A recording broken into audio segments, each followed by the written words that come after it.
नमस्कार अमरावती।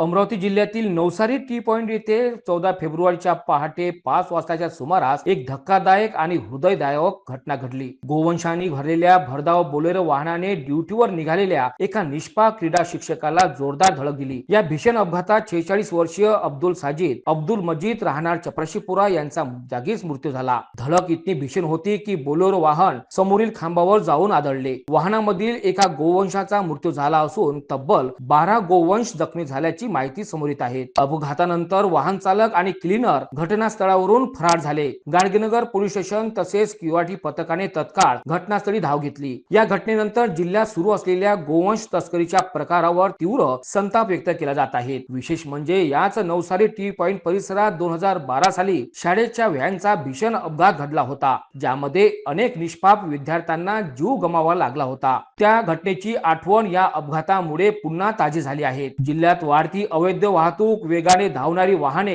आणि गोवंश तस्करीचे प्रकार यावर पोलीस प्रशासन नेमकी कोणती भूमिका घेणार असा सवाल नागरिक उपस्थित करीत आहेत। एका शिक्षकाचा जीव गेल्यानंतर तरी प्रशासन जागे होणार का? गोवंश तस्करीवर कठोर कारवाई होणार का? आणि सर्वात महत्त्वाचे म्हणजे नागरिकांच्या सुरक्षेची जबाबदारी कोण घेणार? हे सर्व प्रश्न आता जिल्हा प्रशासन सह पोलीस प्रशासनासमोर गंभीरपणे उभे ठाकले आहेत।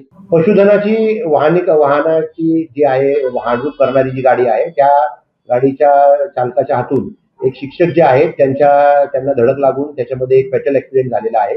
त्याच्यामध्ये जी बेसिक कारवाई आहे ती सर्व करण्यात येऊन त्यांना सिव्हिल हॉस्पिटलमध्ये पाठवण्यात आलेलं आहे आणि त्याचबरोबर त्या गाडीत जे पशुधन होतं त्या पशुधनाची सुद्धा योग्य त्या कायदेशीर माध्यमातून त्यांना गोरक्षणमध्ये पाठवण्यात आलेलं आहे। त्याच्याबाबत अपघाताचा गुन्हा दाखल करण्यात येऊन पुढील तपास गाडगेनगरचे अधिकारी करत आहेत।